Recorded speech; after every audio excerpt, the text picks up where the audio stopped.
আসসালামু আলাইকুম প্রিয় ব্রাজিল ফুটবল ফ্যান্স। দর্শক, আপনারা সকলে জানেন কোপা আমেরিকা 26 সদস্যের স্কোয়াডে জায়গা হয়নি ব্রাজিলিয়ান তারকা নেইমার জুনিয়রের। আর তারপরেই কিন্তু নেইমার জুনিয়রের অনেক আবেগী ভক্তরা ডরিভাল জুনিয়রকে দোষারোপ করছেন যে ডরিভাল জুনিয়র পুরনো রাগ তুলছেন নেইমার জুনিয়রের ওপর। এজন্য নেইমার জুনিয়রকে কোপা আমেরিকার স্কোয়াডে রাখেননি। এছাড়াও কিন্তু নানা আলোচনা সমালোচনা হচ্ছে সোশ্যাল মিডিয়াতে। মূলত এই বিষয়ে এবার মুখ খুলেছেন আল হিলালের কোচ জর্জ জেসুস। মূলত নেইমার যেহেতু আল হিলালের একজন ফুটবলার, আর ফুটবল খেলার প্লেয়ারদের সমস্ত দায়িত্ব থাকে কিন্তু দেশের চেয়েও বেশি থাকে তার ক্লাবের। তো সেক্ষেত্রে কিন্তু নেইমার জুনিয়রের দায়িত্বটাও আল হিলালেরই বেশি। তো আল হিলালই ঠিক বলতে পারবে নেইমার জুনিয়র কবে মাঠে ফিরবে।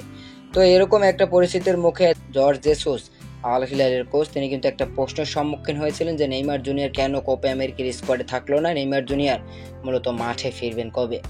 আল হিলালের কোচ স্পষ্টভাবে জানিয়ে দিয়েছে নেইমার জুনিয়র মাঠে ফিরবে আগস্ট মাসের শেষের দিকে, অর্থাৎ সেপ্টেম্বর অক্টোবরে নেইমার জুনিয়র পুরোপুরি ফিট হবে। এবং তিনি এটাও বলে দিয়েছেন তিনি কোপা আমেরিকার জন্য পরিপূর্ণ ফিট নয়, এজন্যই কিন্তু তাকে কোপা আমেরিকার স্কোয়াডে রাখেনি ডরিভাল জুনিয়র। তাদের সাথে নাকি এই বিষয়ে আলোচনাও হয়েছে।